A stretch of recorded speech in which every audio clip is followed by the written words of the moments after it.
we go. Hi, everybody. I'm here today with Pino, CEO and owner of BeaverTails Canada. Pino, thank you so much for joining us today. I am really excited about our conversation. Sam, I'm excited about every conversation I have with you, but this is just even more fun. Oh, that's awesome. I'm Samantha Bateman, president of Integrate Consulting. And what we're trying to do with Inside the C-Suite is to demystify what life looks like at the top. And so I had reached out to you, Pino, as a business owner and as the curator of a beloved brand. To see, if you wanted to have a chat around what that looks like in the C-suite for BeaverTails, and you were gracious enough to say yes. So welcome and thank you. Thank you. Excited to do this. So for those of you that are listening during this chat, if you want to put in some comments or questions in the chat yourself, then we'll get to it a little bit later. And I know Pino will have some fun with some of those questions. I have some set questions here, but Pino and I are going to be a little bit unscripted today because we often are. Yes, it's not fair because we do this off stream all the time. So yeah. That's true. So first of all, can we just have a shout out to our Olympic Canadian women's hockey team for winning silver yesterday? I don't care if it was silver. They rock. They're amazing. I care that it was silver, but they did great. Yes. Yeah. That's okay. Yeah. And we've got men's hockey tomorrow, but they did great and we're super proud of them. So Pino, take us back to the beginning. I want to go to the beginning because there's been a lot of interviews with you. You've been really, so kind in terms of giving your time to people who, want to learn more about you and about, what you've built over the years in this family business. And I'm really curious, talk to me about how BeaverTails started. Many of us know the story, but what was that first spark for you? I rarely say it in these words, but as I get older, I guess I get a little bit more nostalgic. The first spark for me, and my wife kind of makes fun of me a lot for this, but I'm born in Canada. My twin brother and I and my sister were all born in Canada, but my parents were immigrants. Yeah. And I think the spark was really watching my parents, who were incredibly loving and hardworking, everything you would want in a family. Mm. And to watch them be that and work so hard to build their business on the side, I saw struggle firsthand, but without realizing it was struggle. Mm. I think hard work was just something we celebrated. What was their business? My dad came, so they met in Canada. My dad came to Canada not understanding or speaking English or French, learned it quickly. He was a very cerebral man. Went to McGill in accounting and ended up finishing first in Quebec and third in Canada. Oh my God! And he spoke better French and probably better English than I did by the time he passed away. No accent whatsoever. Like you would never have thought it. And a lot of the times have developed incredible businesses that we see all over Montreal. For his generation, it was a bit more unique to have been in the professional services. Yeah. They didn't always have the chance to go to university. My dad's grandparents struggled to allow him to do that. Mm-hmm. And for me, I didn't know any better. I thought that kind of sacrifice was just normal. Oh. And that, I think, way before BeaverTails was a thing, that was me. Yeah. And then when I was 11, much to my dad's amusement, we lived next to a golf course in the East End. And at the ripe old age of 11, I started selling soft drinks and golf balls to the golfers who were at the golf course. And I did at heart. Well, except at 11, I didn't know. Like, I just thought I was making pocket money. Yeah. But my dad watched me, and looking back, I guess, again, that perseverance. But I got sunburned like you can't believe, because I was out 12 hours a day, 7 days a week. Like if my parents needed to take me to a family function or whatever, they had to reserve me and say, you can't do your thing Sunday afternoon or whatever. But that was just what I did. Yeah. And then enter BeaverTails, which serendipity, they would come from Ottawa to their store at Larome, the founders from Ottawa, and they would, from Ottawa, cross the Mercier Bridge, go along the South Shore, and come back on the Jacques-Cartier Bridge. Anybody who drives in Montreal realizes that makes absolutely no sense. That they had no GPS. That was just the way that they did it for whatever reason. They passed one school on the way that happened to be an English school. It was Champlain. That was where I was in student council. They came in one day and said, we want to place an ad to hire a manager. I had just been turned down for my job interview at Esprit, which was kind of like the yes, those were good days. Yeah, no, they didn't want me. So out that job went, and I'm like, I'll take this job. I have nothing else going on. Yeah. And so I tell my kids, you know, we struggle in today's world. We all look outside for influence and happiness, and I don't know what will make me happy. Let me doom scroll for 80 hours on TikTok, and I'm sure I'll find inspiration. I had no idea when I took this backup job that I would be CEO and owner with my twin and my wife like 35 years later. But great. When they say the overnight success story that takes 35 short years, yeah, that's what it is. And what I tell my kids is, if you don't get fired, it's amazing what good things could happen to you. But what I really mean is stick it out. Yeah. We live in this world where, I don't want to own a car. Communoto. I don't want to own the sweater I just bought. Klarna. I'll buy it on payments. Yeah. I don't want to be committed to my spouse for more than 10 years. Divorce. Like everything is disposable in this world. Yeah. We need a little bit of commitment. And grit. And it's, and you always say, and you and I have talked about this before, there's no hunger in paradise, right? As my youngest son says, adversity builds character. I'm sure you heard it from me at some point. He says it as he rolls his eyes, but it's true. It is true. It is true. And it doesn't just build character, but I mean, I'm a firm believer that we learn way more from our failures than we ever will from our successes, right? Like success is just, yay, good job. You did well. You hit the nail on the head. But from your failures, I mean, those things sting, right? And yep. They stay along. The class of hard knocks. Yeah. Yeah. So, but when I think about, it's just the other day, I was thinking, I was remembering how I went to speak at a university function, and one of the students raised his hand and he said, you talk about getting a job in university or college, and he's like, I came here from another country, and he's like, we come here not to have to struggle while we're here in university. Like I'm going back to my home country after. And he's like, what's the deal with Canadians and working in university? I was like, working in university? I'm like, we're working at 14, 15, right. Babysitting and cutting the lawn. And I had these two boys come to my door they're in grade 6 to shovel and I was like, I don't need it, but yes, I'm going to hire you because I want to encourage you. Right. So yeah, one of you to bring the snow in and the other one to remove it. Exactly. But it teaches them that the world does not love you unconditionally. Your parents that's their job, is to love you unconditionally. But if you learn from a young age that you need to talk to customers in a certain way, you need to, be smart. And hold on, we're both parents and we both love our kids, but to love unconditionally it's necessary. But we have to teach our kids. Mm-hmm.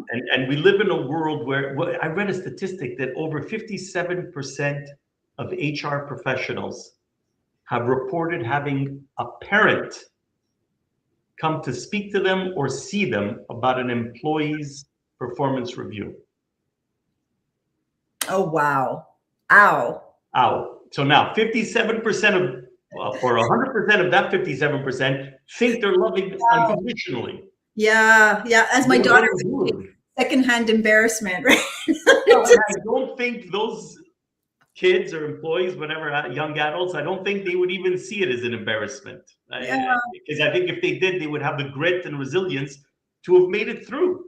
Well, helicopter parents. So, but then we don't do any, we don't give our kids any skills when you're doing that, right? You want to be there for them, but I don't think our job is to what? Because as Professor G says it on his podcast, we have removed the ability to fail. Okay, so let's talk about that. Like when you think about kind of early failures, right? What did they teach you? What was one that really stung, but that made the business better or made you? Well, failure number one was not getting the job I really, really wanted. Sure. And it taught me, That's true. nobody wants to work in fast food, right? Even back then, even if it was at Laurent, the amusement park, but I got stung and okay, let's try this. Yeah. And then, the big early failures. I was a big proponent back then of my brother and I each did our MBA at McGill, and of course, school, winter, Laurent the amusement park, summer. Not only a perfect schedule, every research project we both did in the MBA was like on BeaverTails because you had the data, so it was hard to prove us wrong, but also because we wanted to make the business better. But I was a big proponent of let's fail early. We're still living at home and we get to do this stuff. Well, let me tell you, it's never as easy as that. But we opened up 93. I'm terrible with dates, give or take 93. 1993 for the young people listening. We opened up at the Faubourg Sainte-Catherine. Mostly Concordia University, which at the time, in fairness, there was no Sunday shopping in Quebec, which again, we'd have to explain this. That's a separate podcast altogether, but there was nowhere to go on a Sunday. So you went there. Well, within 6 months of us opening, Sunday shopping was abolished or permitted. The law forbidding it was abolished. Right. And within 6 months after that, the old forum moved from St. Catherine and Atwater over to the new Bell Center. We closed that store. Wow. And at the time, it was like this. We only had 2 stores. It was Laurent and that one. We closed 50% of our chain, if you will. Yeah. So, but wait a second, because I think sometimes, you know what, you see this all the time on like Dragon's Den and Shark Tank, people that are hanging on by tooth and nail to like this idea that they have, right? At what point did you say, we're pulling the trigger, we're closing it down, and just to cut your losses on that location? Because I think a lot of times people think I just need to work harder or maybe, try marketing strategy. Like the fallacy of the sunk cost, which even if you don't learn that in accounting, you know it as a human being. It's like, well, I spend so much on this sweater that I don't like, I got to wear it every day. There's part of that. I think for us, my wife has this beautiful, she's our creative director, so she should think this way, and she does, and it's beautiful, but she often says, nobody needs a beaver tail. You want a beaver tail, right? So really badly. We want a beaver tail really badly. Good. I like that. Thank you. That is really a way of saying that we're an impulse purchase. And so it happens, and it happened early on when I was still an employee, when they hired me on that fateful day at Champlain College, and they hired me to work as a manager at Laurent. There were 2 stores. We had an employee per store, and the manager was the one who went to mop the floors back and forth and help the employees when they were, lined up. The early days were rough. The first years, we gave away more beaver tails than we sold, but every one that we gave away, we would cut in 12. Put a line down the middle and a few down the side to make little pieces. So we probably sold 1 to 2, like 2 times more were given away, but cut in 12, it's 24 times more clients were sampling than buying. It was rough. And I was watching this saying, I don't know what these guys hired me to do. This is not a business model. Like, there's nothing in the cash register here. For people who don't know, because I think a lot of people think that you and your brother started BeaverTails from scratch, right? But in fact, you were working for the Hooker family, right? That's right. Grant and Pam Hooker from Ottawa started it in Ottawa. Laurent was celebrating its 20th anniversary Oh, and wow. decided from Expo 67 and Yeah. decided 1987, we've got to bring in bigger brands. And they Mm, went and got a small hamburger place called McDonald's. That's when they went into Laurent. right. And, I should remember. There were a few others and Humble BeaverTails. It was the first one outside of Ottawa. Wow. And nobody in Montreal knew what a beaver tail was unless you had skated on the Rideau Canal, Right. which now we all say, yeah, I did that 3 years ago or 10 years ago or whatever. Back then, even the Rideau Canal was a new Yeah. phenomenon. Sure. And so they hired me as the manager. But the And reality is, we were working the front lines. Myself and the assistant managers were serving clients. And what we saw, which that was my earliest lesson in branding, not even 101, it was like branding 01, was people would wait in line and get to the counter and say, I heard that this thing is amazing. yeah. And then as the years went by, we know like our lines at Laurent were like an hour and 20 minutes long. Longer than the rides. Well, that's the forgiving part. Whether you have to wait for the parking, you have to wait to get in, you have to wait Yeah. to go on the monster. It's all it's all relative, I guess. But to see that in our clients' eyes, I understood that okay, this is not a product. This is a thing. Okay, so when did it become a thing? Because for as long as I can remember, BeaverTails was synonymous with Canadiana, right? It's winter, it's summer, it's family memories, it's Tremblant, it's Ottawa, it's Calgary, it's Banff, right? I think I sent you a picture when Yes. picture. Well, and so the management gurus will have this phrase that says, think local and act international, act global. We didn't set out doing that, but we know from our surveys and from our client interactions that the folks in Calgary will say when they have visitors from out of town, you've got to come and try this thing that is just so Calgary, and they go to Banff. And just a little bit north, if you visit your friends in Edmonton, they'll say, well, we're going to go to Jasper. You got to do this thing that is just so Canadian. Yeah. And in Vancouver, they go to Grouse or Whistler. And in Toronto, they go to the harbor front or one of the beaches or up to Blue Mountain.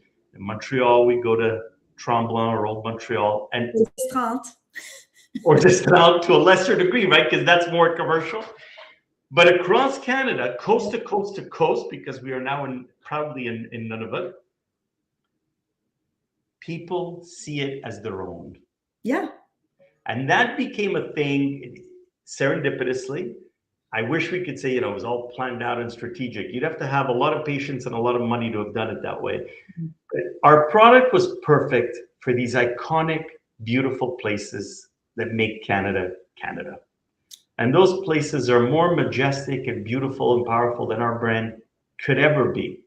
But our brand became the snack that punctuates those memories. Oh, that's good, Pino. That is really amazing. I dabble in marketing, so I try. I love, but it's true. It's so true. It's fun. I think I shared with you. I took a family member, my godson, to BeaverTails, and he'd never tried a beaver tail before. And they had the one at Distance. I don't think you have it at all locations, but I think I told you they have a bell there, yeah. And it says, if this is your first beaver tail, ring the bell. So he rang that bell. He was so excited. He was like, oh my God. I think he had like the chocolate with banana. And I mean, it was so decadent. He was so happy, just like, yes, it's my first time. And now it's a thing for him, right? Now it's a thing. And now, we'll wait for him to bring his kids to ring the bell. The bell is in all our flagship stores. Okay. Those stores, the brick and mortars, if you will, they tell the story. As opposed to our amusement parks and our trucks, which do hundreds, thousands of events and activations, we call them. Yep. There are embassies. We satisfy the cravings. We come to you. Yeah. But the flagships are like the temples of BeaverTails, Canadian deliciousness, Canadian happiness, all things good that are Canadian. So, you've talked about, I've heard you speak in other interviews about how, a predictor of success is not education or money, but it's really perseverance, right? And I mean, this brand has been going on for a really long time. When did you purchase? Was it in 2001? No, 2001, the head office in Ottawa. So there's another, you want to talk about failures. We could go on and on and on. Just turn off the device or the timer and let's keep going.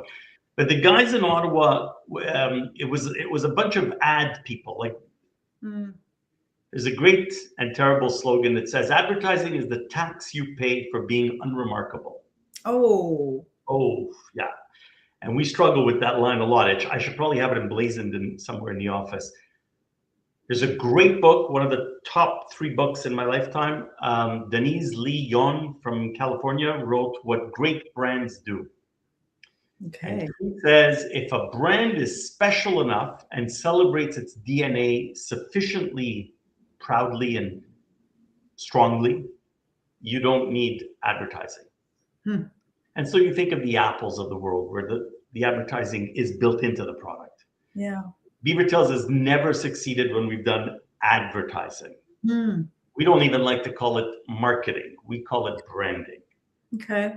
Yvon Chouinard, second generation Quebecer. Yes. He moved down to Maine before he went out west to start Patagonia. Yeah. Just gave that. Yeah. Yes. And I think he mentions this in there. He gave Patagonia to a trust now. It might be an employee-owned trust anyway, it doesn't matter. But he basically gave it away in order to protect the eternal vision that they would stand for anything environmental. So his whole thing is, we were built for that, and I don't ever want to become a public company or sold out to private equity. We have to preserve that goal. And somebody said to him, Mr. Chouinard, it sounds like this is a dangerous business move, like you're giving it away. Is that not risky? And he very astutely answered, in my life, and he's 80, God bless him, or close to, in my life, every time I have bet in favor of my brand's environmental principles, I have never been not financially rewarded.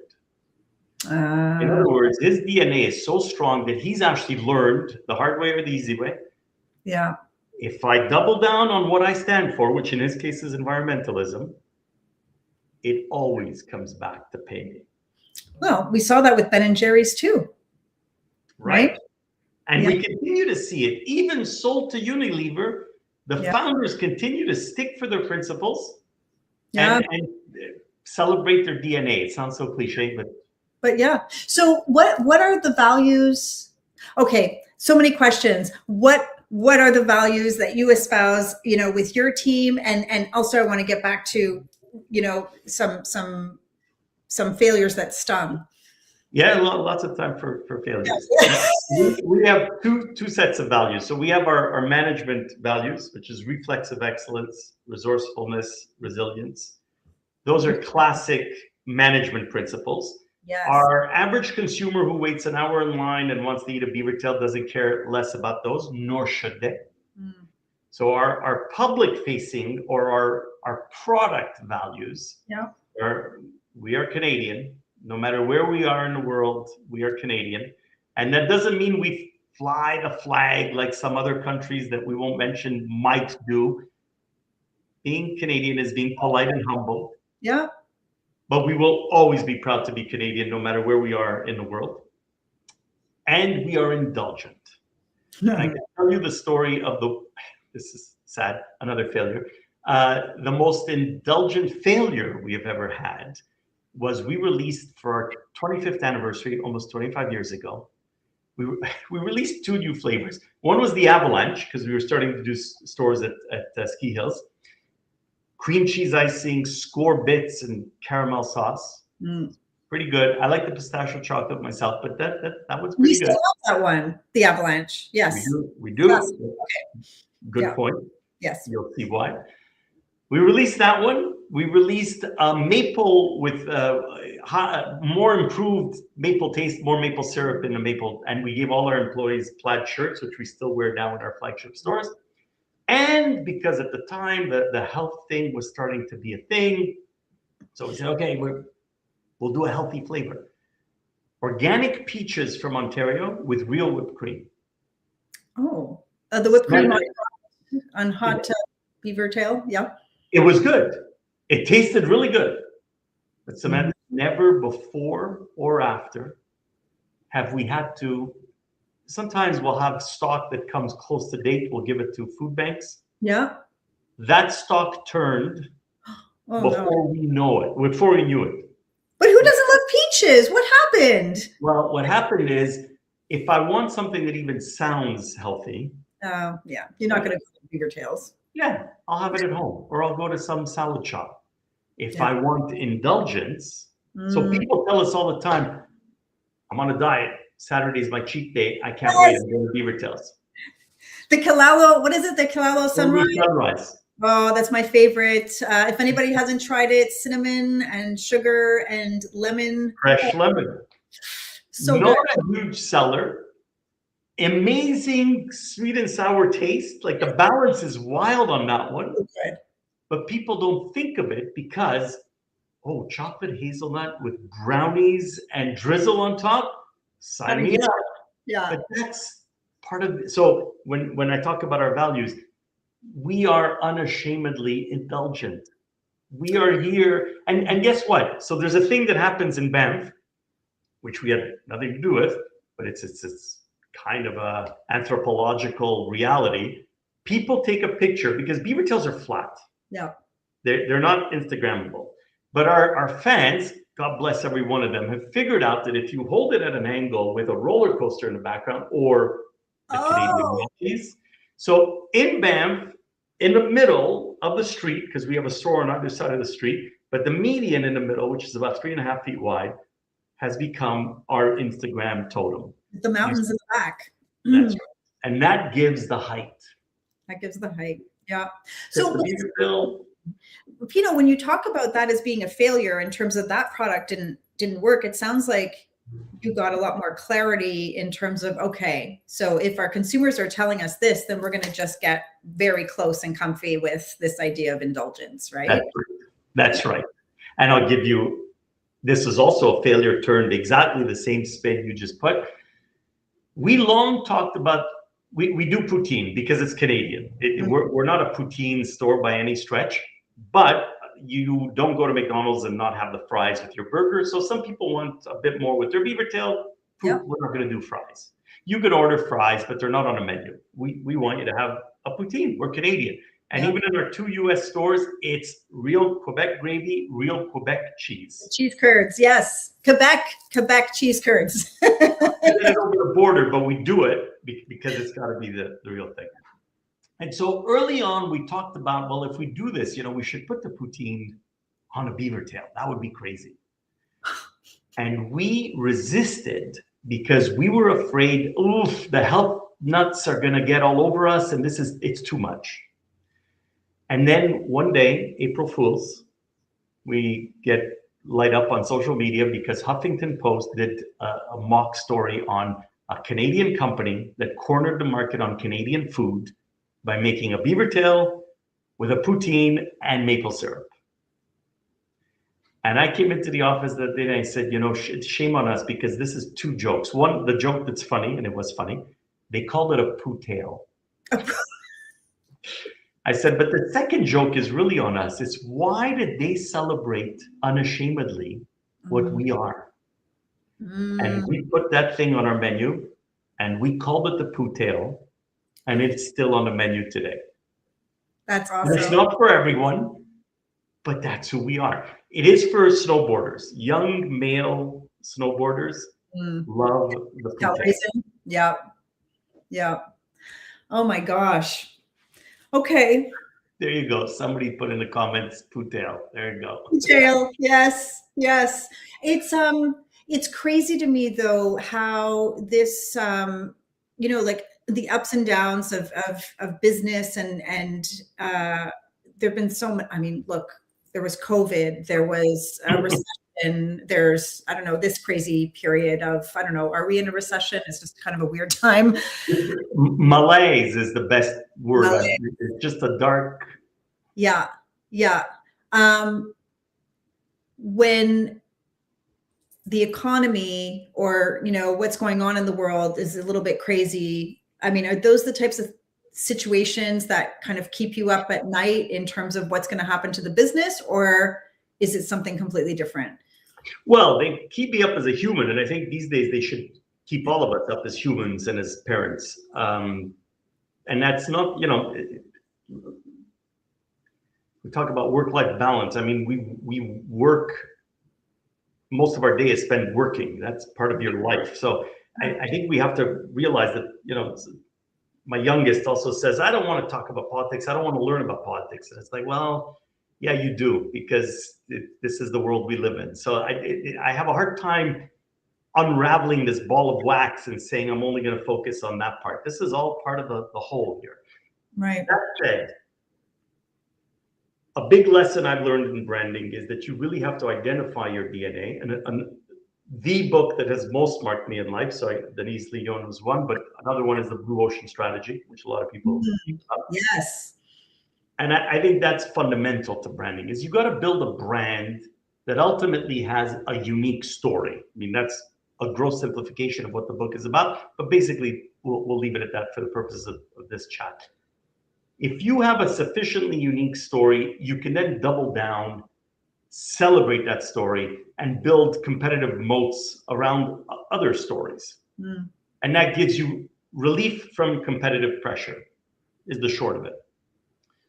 So I don't celebrate recessions because I don't take joy in seeing fellow citizens suffer. Yeah. But from a BeaverTails perspective, every time there is a recession, we actually boom a little bit. And that is because... That's why. Well, yeah, maybe we need to drown ourselves in that. But more practically, it's kids, we can't go to Europe or Florida this year. We're going to go to Blue Mountain. Right. Or we can go to Tremblant, but we can't have the steak dinner. Yeah. But we can have the beaver tail. Yeah.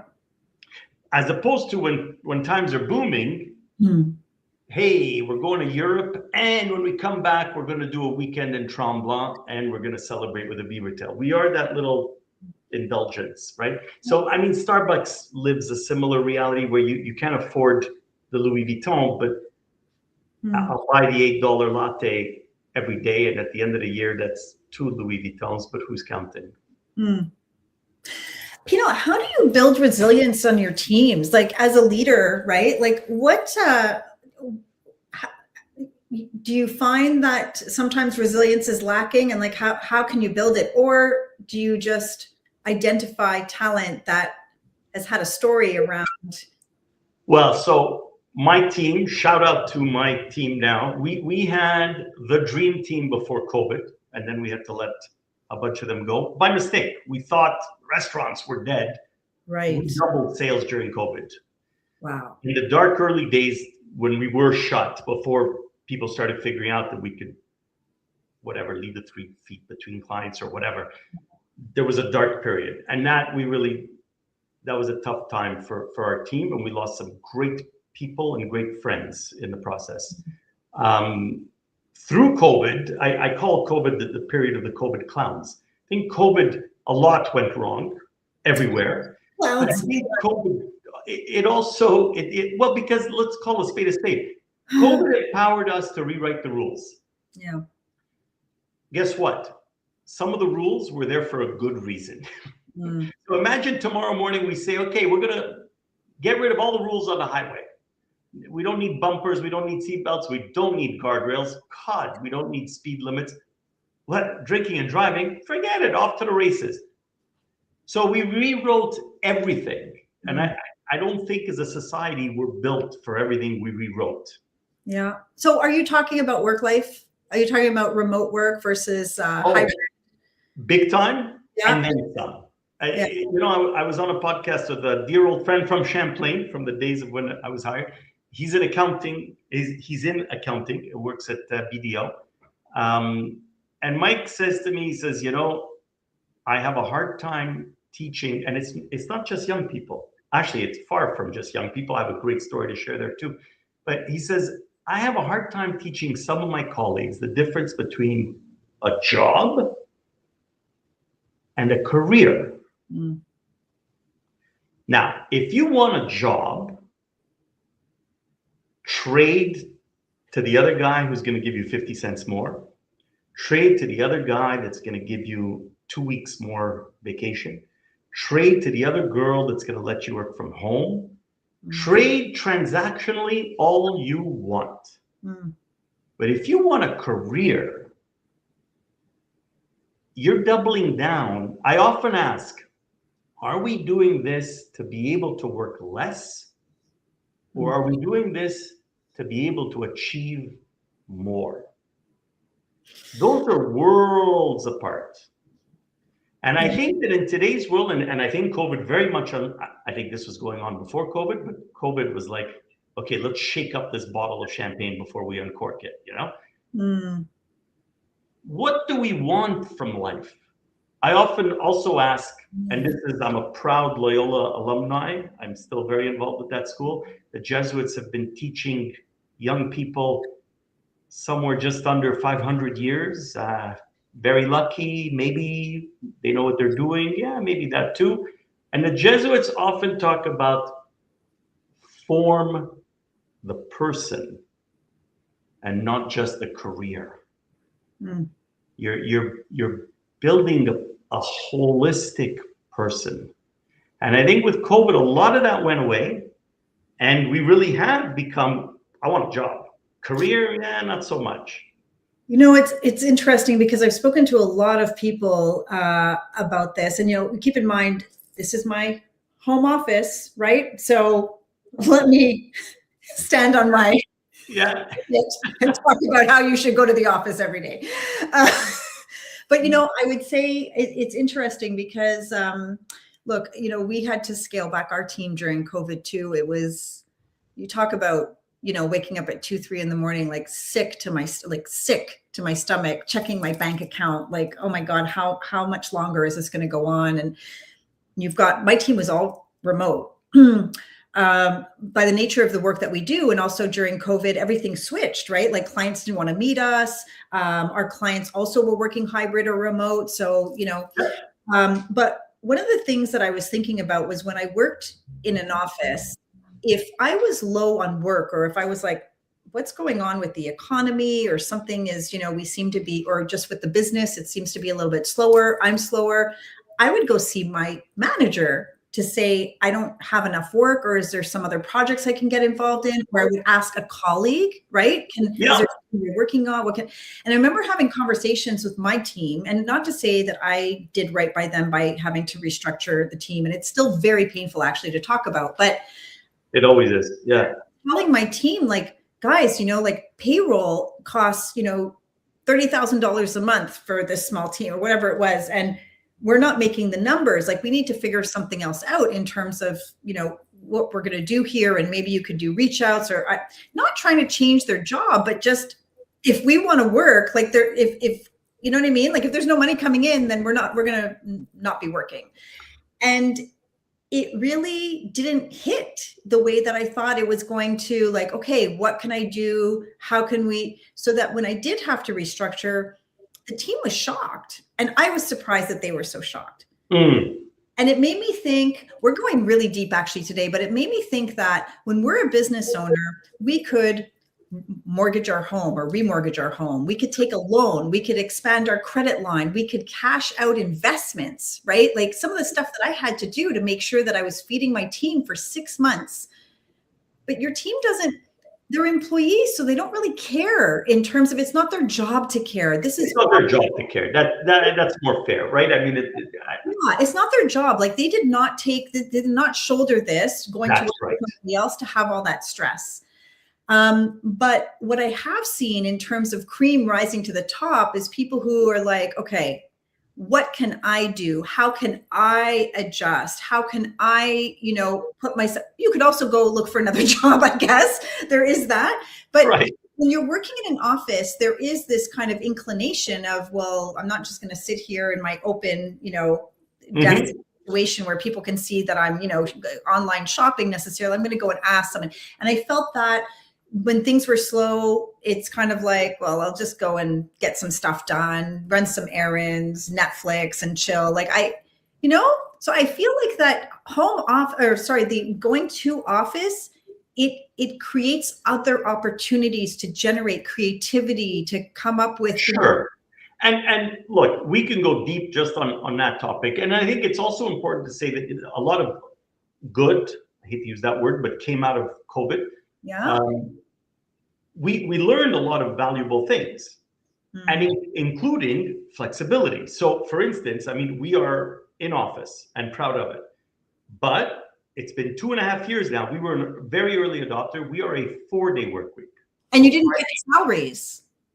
We did not affect salaries. No. And in fact, we swallowed half of the workload reduction. Wow. That has worked extremely well for our team.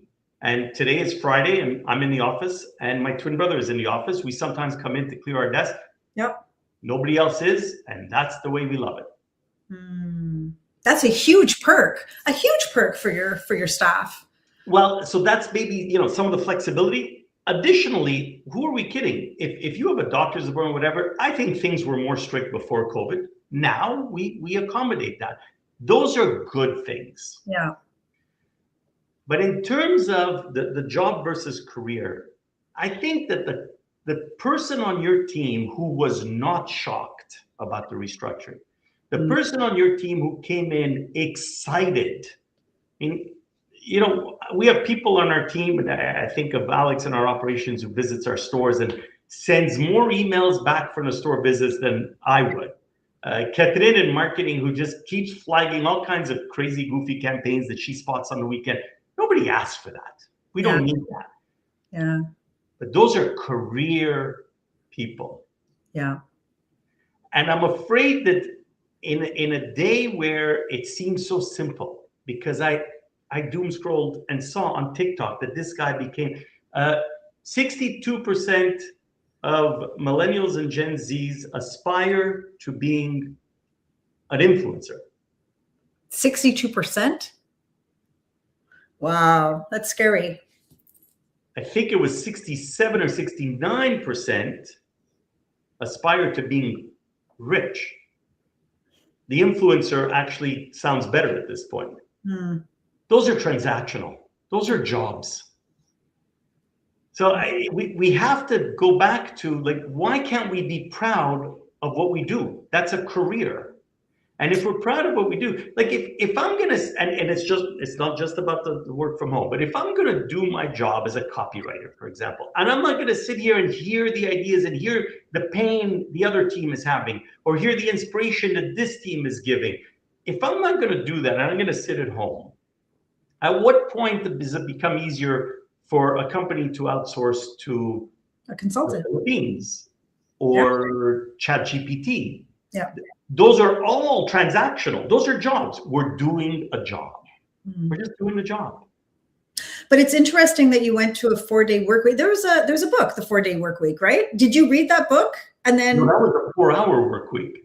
No, but there's another book. Yeah. So what made you, so let's talk about why you decided to go to 4 days, because I think a lot of companies were trying to attract talent during the talent shortage, right? Yeah. And we're really focused on their employer brand, but a lot of those things that they put into place just went away. So it hasn't for you though. So this is the flip side, right? So when we have employees saying, why do I need to be in the office just so that the manager could watch over my shoulders? That's true. Employees should say that. Yeah. So there's two sides to this. We need to reconcile in a happy middle. Yeah. But the happy middle, if we could be crass about it, is as a company, we need to thrive so that we can pay you thriving wages. Yeah. Right? I mean, Yep. We need to make money, so you make money. Let's just boil it down to that essence. Exactly. But part of that is, I just talked a bit about, I want the employee to be an engaged participant in that ride, in that adventure. Yeah. Well, guess what? The employer also needs to be an engaged participant in that adventure. So we spent a lot of money.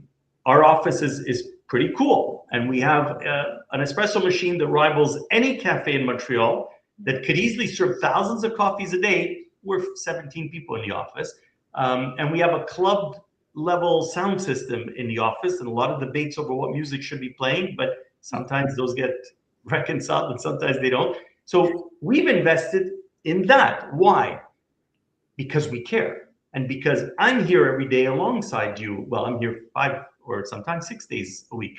But we care about that. We are a very active participant in that adventure. And being an active participant in that adventure means we have to try new things. Like during COVID, we had Blinkist accounts for everybody, which was really popular. And we canned it, I think, 4 months ago, just before the holiday, because nobody wants that. I guess now it's all podcasts. But another thing that we do to remain innovative is think, hey, we heard about this 4-day work week. Could we do that? It's not just being innovative as a brand. Pistachio's big. Let's try a pistachio beavertail. That we have to do that to remain relevant for our fans. Yeah. Our team is our number one fan. They make this machine go. Yeah. So we need to listen to that. But my lamenting is we're all in this together. The minute I become too cheap, we all lose it. And I'm sitting alone in the middle of the night saying I can't make payroll.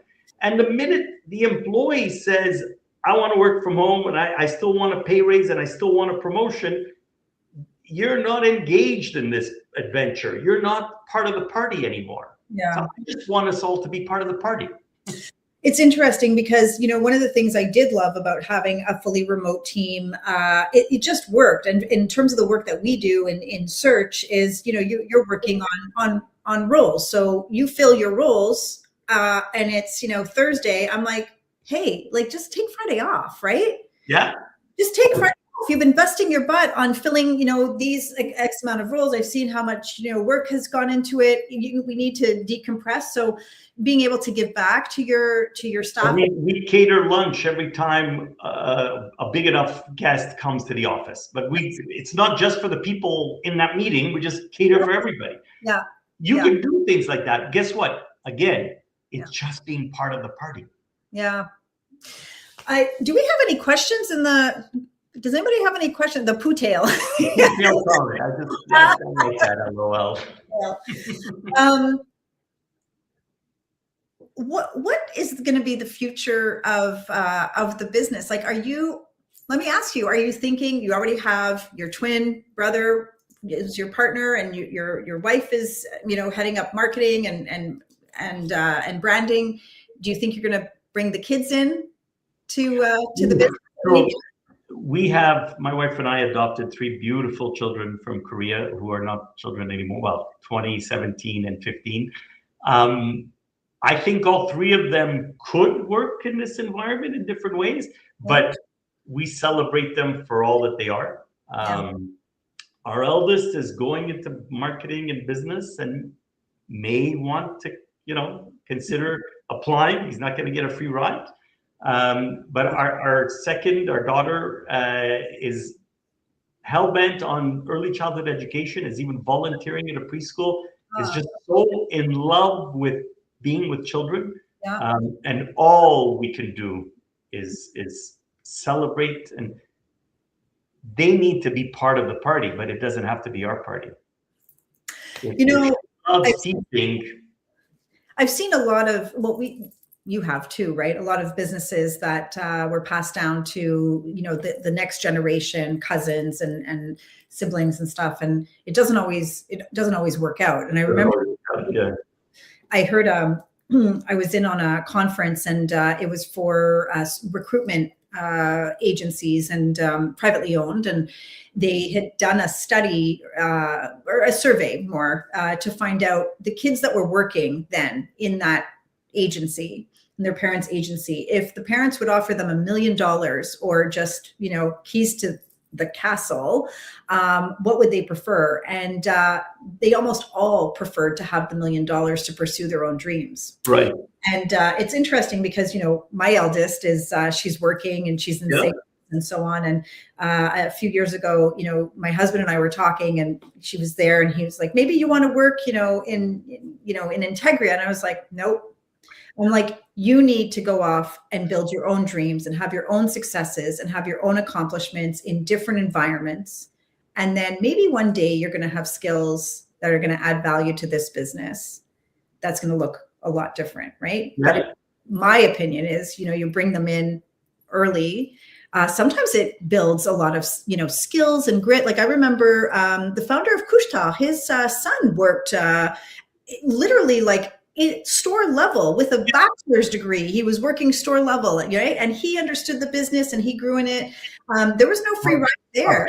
Sorry, Sam. All of our head office team, from our lawyer to our senior marketing, everybody has to do one afternoon per quarter at one of our stores. Yes. Yeah. But you have no idea in the clown period of COVID, the resistance to that, including very blunt, I have an MBA. Why would I do that? Like, I have an MBA. You don't need to tell me that, okay? This is the stuff of FedEx commercials. Like, are you for real? Yeah. But if we're engaged in it, how dare anyone think that serving our guests is beneath them? We live as a... Yes. I'm almost 60. I still go in regularly. If we can't celebrate what we are, we have no business being in business. I love that. I love that you call us your guests as well. I'll take that. Fans, for fans, but your guests and fans. Guest fans. Years ago, we supported Pepsi Bottling Group before they were reacquired by PepsiCo. And part of the recruitment process at all levels was that you had to get on a delivery truck. Yep. And go and see, them deliver their product to the dépanneurs or the retail locations. And I remember one individual who was like, why do I have to get on a truck? I'm going to be wearing a suit in an office. I'm like, so that that the driver doesn't have time at 2 p.m. to come to your office. You want to speak to your driver? You better figure out a different way because he's not going to the office to speak with you or she, right? And guess what? That person wasn't a fit, right, with the organization. My sadness is that we need to teach our kids early on, and I mean in schools as well as parents, that is part of the fulfillment. I have another expression that I really rail against is we always ask, what do you want to do when you grow up? So I want to be an influencer. I want to be rich. Those are transactional. I want to be a lawyer. I want to be an MBA. I want to be an accountant. I want to have promotions every year. We never stop to think about who I want to be when I grow up. I love that. Life has become so transactional. We live in a consumerist world. It's normal that everything is transactional. But does everybody realize that we are less happy as a civilization? Less so in Canada, much less so in Scandinavia. Not doing well in the States. 25 or 26 of the world's happiest countries. Most consumer richest country in the history of civilization. Yeah. Because we keep chasing external gratification. I don't know what will make me happy. I looked at TikTok. I don't know what will make me happy. I need a self-help book. I don't know what will make me happy. I need to go off to Europe for 6 months and find myself. Hey, you know what? All of those are good things. I'm not saying they're bad things. But your happiness will come from one source, and that is inside of you. And as a civilization, we are just bereft of the ability to sit with ourselves and think. Yeah. What it is that motivates us.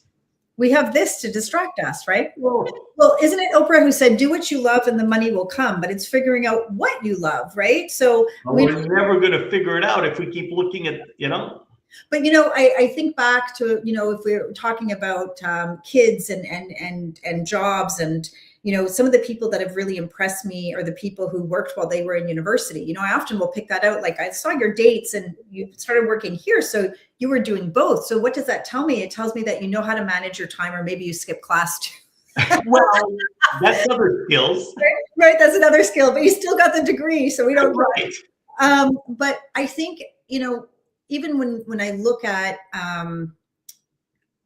the service industry, for example, or, I went shopping with my youngest daughter, and from the time that she could get clothes onto a hanger, I'm like, you better put that stuff on a hanger, because I remember working at Le Chateau and having to stay till 9 o'clock at night to get the folding hanger and fold. And, I want my clothes folded like Gap, right?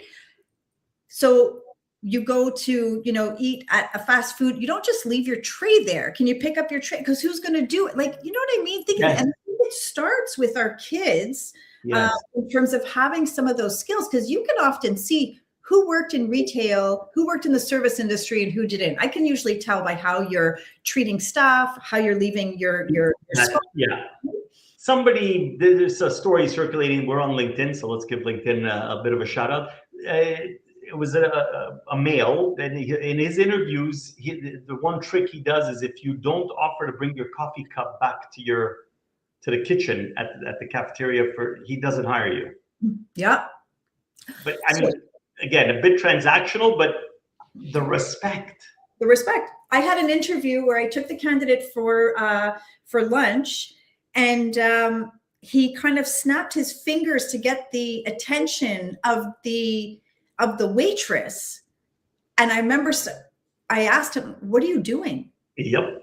What are you doing? He goes, oh, I just wanted to get her attention. I'm like, what? Yeah. And he was a great candidate. Took that back to the client saying, listen, interview was great, but you need to know. And they're like, no way. No way. Priceless. They get the job because of how they treated some, but yeah. Yep. By the way, all of this so far we could have learned from our grandparents if we just took the time to spend with them. But here we are many years later. I guess we didn't. All right. Right. Yeah.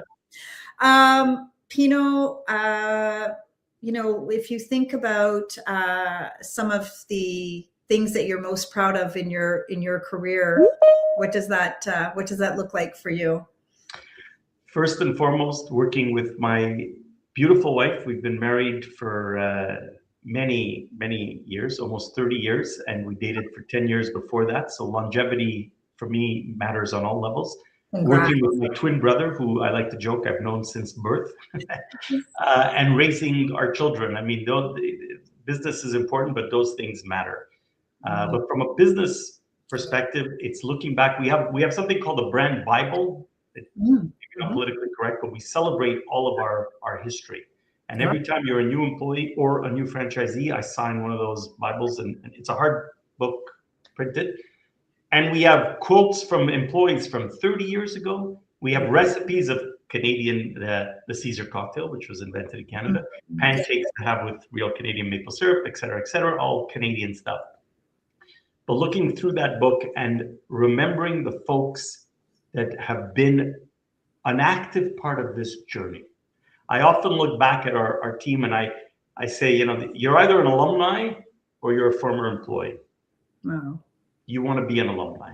Yeah. Those alumni, they've been part of life for me. And the stories are priceless, and the memories are incredible, and the friendships are fantastic.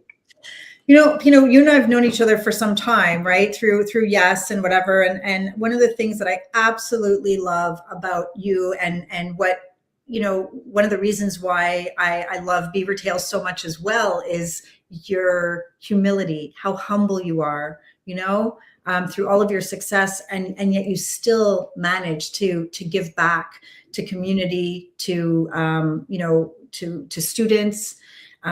So thank you for being a. When you like what you do, it really isn't much of a giving back, but. Well, I think sometimes people feel so compressed for time, right? And but you've managed to share your learnings even here today. Like I so appreciate your time, and I love serving on the board of Yes with you. but you're a wonderful person, and you have a wonderful family, and we wish you just continued success. And well, you're equally wonderful, but prone to exaggeration. Thank you. There's the humility again. So you named 3 books. So we again for our audience. What Great Brands Do, Blue Ocean. Yeah, that would be 2. The Essentialist. Can you not do so much and do what matters? And there's Srinath's book on Let Me Go. Yes, you're okay. We're over. But one more? What happy people know. What happy. And then what happy kids know. Father-daughter psychology duo. Fantastic. Not that I don't want you to support them and buy the book, but both books break down to. You asked before what builds resilience. We'll answer it in one word from that book. Amazing. Curiosity. Curiosity. When life gives you lemons, you got to make lemonade. You don't know that unless you're curious enough to ask, what can I do with the lemons? Amazing. The best gift we can share with our kids, with our employees, with our fans, curiosity. Love it. Pino, thank you so much for your time today. Appreciate you. Thanks everybody for listening in today. Appreciate it. And yeah, let's go have a BeaverTails this weekend. And Pootail. Way to go. Thanks everybody. Have a great day. You. Thanks, Pino. Ciao, ciao. Ciao.